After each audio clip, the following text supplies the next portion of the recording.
በእግዚአብሔር ፊት ስለት ገቡ። እግዚአብሔር አምላክ ሆይ እኛ ልጅ እንዲኖረን ከሰጥከን ይሄ ልጅ መልሰን ለአንተ እንሰጣለን አሉ። ምን ሆነ? ከዛ ቀን በኋላ ረገዘች። ንጉስታትን ንጉስ የአማልክት አምላክ ኃያል አምላክ ነው የወለደችው አይደለ? እሷም ራሱ በኪሩብ ነው የምትመሰለው በቅድስት ቤተክርስቲያን ትምህርት።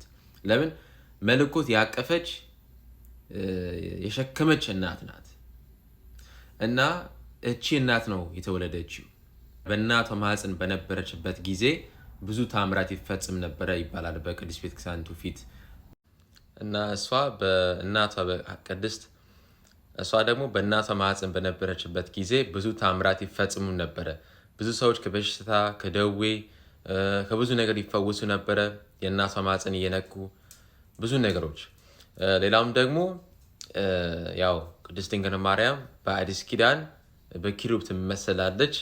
መለኮት ስላቀፈች መለኮትን ስለተሸከመች እና ይህ ትልቅ በዓል ነው። የዓለም ሁሉ ጌታ የዓለም ንጉስ ዓለም ሁሉ የዓለም አዳኝ ወደዚህ ምድር እንዲመጣ ምክንያት የሆነች እናት ናት።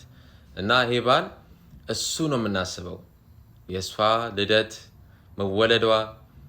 ሌላም ደግሞ የስለት ልጅ እንደሆነች እግዚአብሔር አምላክ ስለት እንደሚሰማ ብዙ እናቶች ለዛ ነው መውለድ የማይችሉ እናቶች በኢትዮጵያ ሀገር ብዙ ልጆች ይወለዳሉ። በጣም ብዙ እናቶች ማህፀን ይከፈታል። ለምን? እግዚአብሔር አምላክ ስለት ይሰማል። ቀላል አይደለም ስለት። ለዛ ነው ስለት በደንብ እግዚአብሔር ዘንድ ትልቅ ነገር ነው የሚባል ለዛ ነው። ሌላም ደግሞ በዚህ በዓል ውስጥ አንዳንድ ሰው እንደ ዓለም መታደድ ሆኖ ሰዎች በዚህ በዓል ውስጥ የማይሆኑ ነገሮች ይቀላቅላሉ። አንዳንድ ሰው ባዕድ አምልኮ ሌላ ነገር ይጨምራል። ውጪ ሰው ሲበላ ቡና ሲፈላ እንደዚህ ነገሮች የሚደረገው ለምንድነው? እሷ ውጪ ስለተወለደች ነው እንጂ ሌላ ነገር ልናቀላቀልበት አይገባም። እና በረምሄ ማስተዋል አለብን። አንድ ሰው አማኝ ነኝ ካለ እና ይሄ ነገር ውስጥ ከሆነ እናንተን ደግሞ ከእንደዚያ ነገር ልትወጡ ይገባል። ንስሐ ገብታችሁ ቀኖናችሁን ጨርሳችሁ የክርስቶስ ስጋና ደም ተቀበላችሁ በክቡር ስጋው በክቡር ደሙ መታተም በዛ አዲስ ህይወት መመላለስ ያስፈልጋል።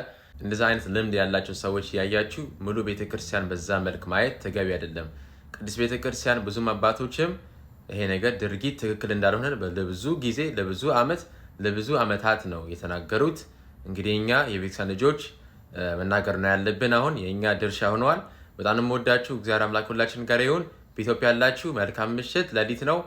በአሜሪካ ያላችሁ እንደኔ መልካም በዓል፣ የበረከት የፍስሐ የደስታ በዓል ይሁንላችሁ። እወዳችኋለሁ። እግዚአብሔር አምላክ ሁላችን ጋር ይሁን። አሜን።